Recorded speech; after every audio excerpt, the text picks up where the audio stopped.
How to add page numbers in Google Docs starting from specific number. Open the Google Docs by searching for docs.google.com in any browser. Open the document of your choice. Click on the option Insert that you can see at top. Click on the option for page elements. Click on the option Page Numbers.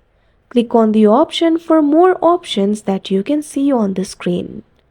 Once you do that, you'll be able to see the options related with page numbers. Select the position. Now over here you can see the section for numbering. You can see the option for Start At. Simply click on this field. Erase one that is written over here. Now write the specific page from where you want to start the page number. Once you do that, click on the option Apply. Now you can see over here the page number will start from that specific number. Like this, you can add page numbers in Google Docs starting from specific number. That's it for this video. Thank you for watching.